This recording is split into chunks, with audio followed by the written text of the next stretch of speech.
শুরু হলো, কি চলছে বাংলাদেশে।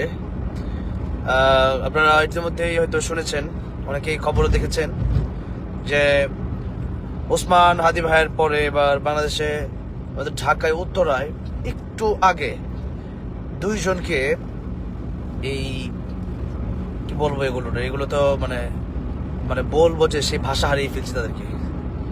এই লীগের গোষ্ঠীগুলো অথবা যে কোনো গোষ্ঠী হোক না কেন, তারা ওসমান হাদি ভাইয়ের পরে এবার উত্তরা দুইজনকে তারা পিয়ে তারা জখম করেছে এবং দুইজনকে মুমূর্ষু অবস্থায় হসপিটালে নিয়ে যাওয়া হয়েছে।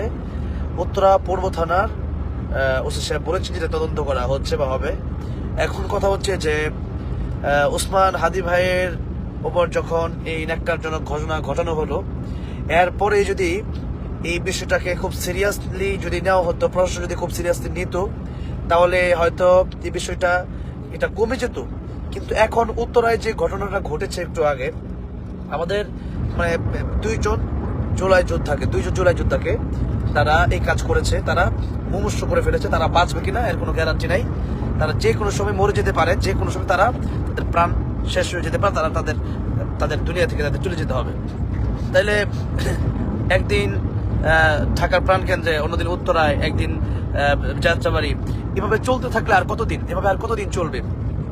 একটু আগে যে ঘটনাটা ঘটে গেছে, তার মানে আমরা ইতিমধ্যেই এবং খবরে পাওয়া গেছে যে যেই দুই ব্যক্তিকে তারা জখম করেছে, তাদেরকে তারা প্রতিবাদ করেছিল, হাদি ভাইয়ের পক্ষে প্রতিবাদ করেছিল।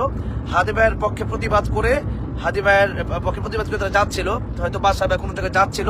সেই যাওয়ার সময় দুজনকে এই হামলাকারীরা তাদেরকে হামলা করলো এবং তারা এখন হসপিটালে আছে।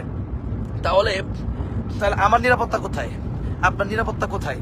ওসমান হাদি ভাই থেকে এটা আমরা বলতে পারি শুরু হয়েছে।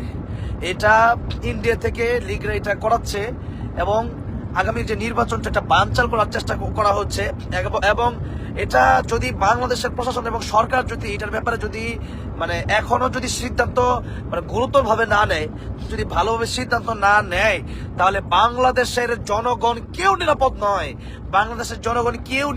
নয়। ওসমান হাদি ভাইয়ের পরে আজকের উত্তরার দুইজন মানুষকে তারা দুনিয়া থেকে বিদায় করে দেওয়ার চেষ্টা করেছে। এখন তারা মুমূর্ষু অবস্থায় তারা হসপিটালে আছে অলরেডি এখন। এবং উত্তরা পূর্ব থানার ওসি সাহেব বলেছে যে এটা তদন্ত চলছে। তো এটার তদন্ত কতদিন পর্যন্ত চলবে? এটার তদন্ত কখন হবে? সেই হামলাকারীদেরকে কখন খুঁজে বের করা হবে? আজকে আমরা এই দেশে কেউ নিরাপদ নয়। কারণ যখন যাকে মনে চায় তখন তাকে সেই ব্যক্তি দুনিয়া থেকে বিদায় করে পায় তারা করবে।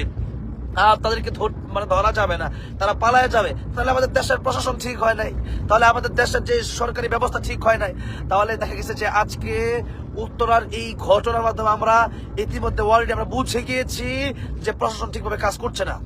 আমাদের দেশে ওই যে লীগগুলোকে ধরছিল না, এই লীগগুলোকে ধরে এই লীগগুলোকে আবার ছেড়ে দেওয়া হয়েছে। কিসের মাধ্যমে?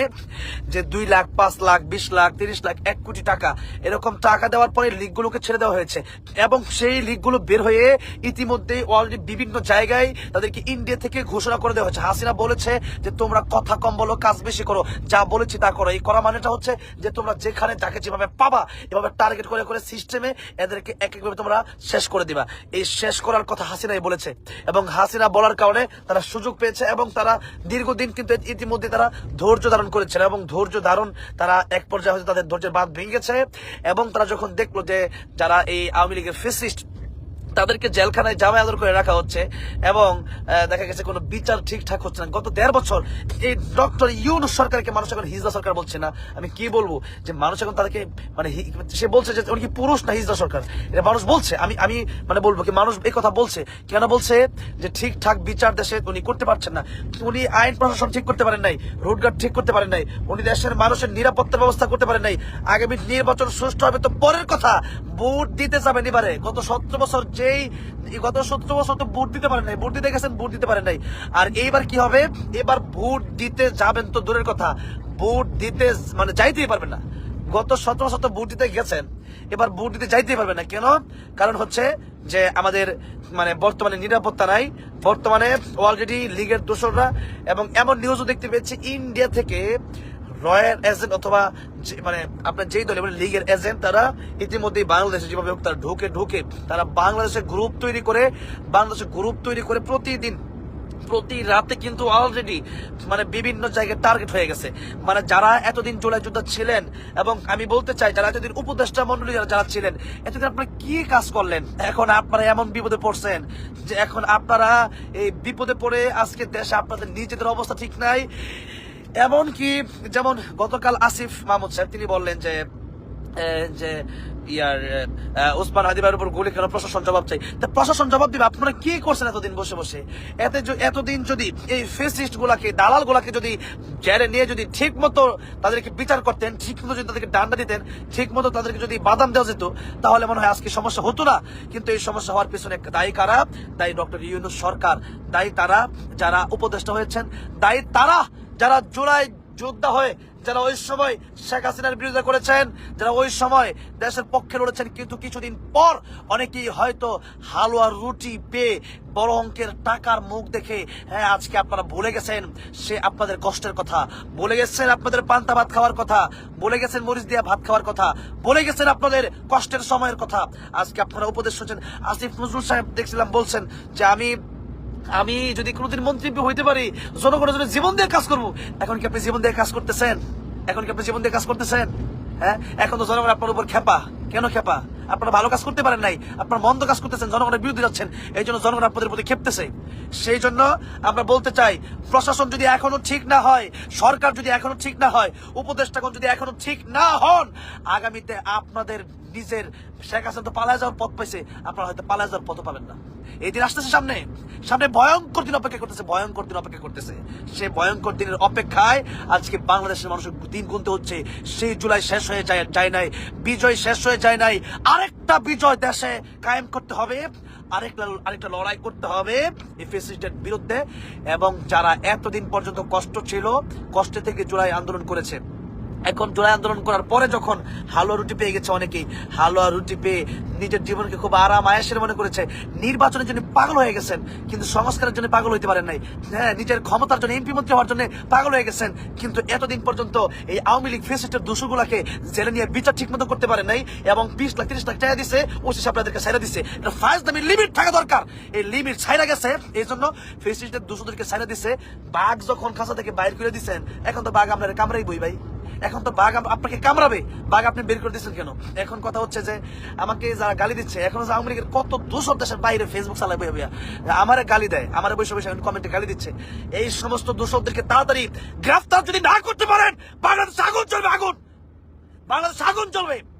যদি গ্রেফতার না করতে পারেন, এই আওয়ামী লীগের দোষরদেরকে ছেড়ে আজকে দেশের এই একটা 12টা বাজাচ্ছেন আপনারা ফাইজ দাবি করেন বসে দেশে, মানে এখানে দেশে বসে আঙুল চোষেন, আর কি বলে এটাকে, মানে হালুয়া রুটি খান বসে নাকি নিজের মন মতো দেখা গেছে যে চলতেছেন।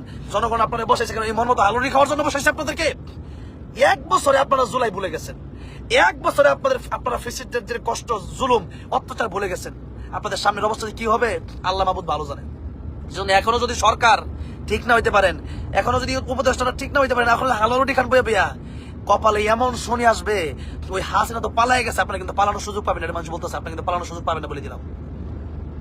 তাড়াতাড়ি জনগণের পক্ষে আসেন, প্রশাসন ঠিক করেন, জনগণের নিরাপত্তার ব্যবস্থা করেন, ফেসিস্টগুলোর জেলার ঢুকেন, আবার এরপরে দেশের শান্তির ব্যবস্থা করেন, দোয়া করেন বেশি, এবং একবার কোমরে গামছা বেঁধে জনগণের পক্ষে দাঁড়ান, নাহলে এমন বিপদে পড়বেন, সেই বিপদের দিন কিন্তু ভালো হবে না। উপদেষ্টারা ঠিকঠাক কাজ করেন, প্রশাসনের ব্যক্তিদেরকে বলছে আপনারা ঠিকঠাক কাজ করেন, আর নাহলে দেশে শান্তি আসবে না, দেশ নিরাপদ হবে না।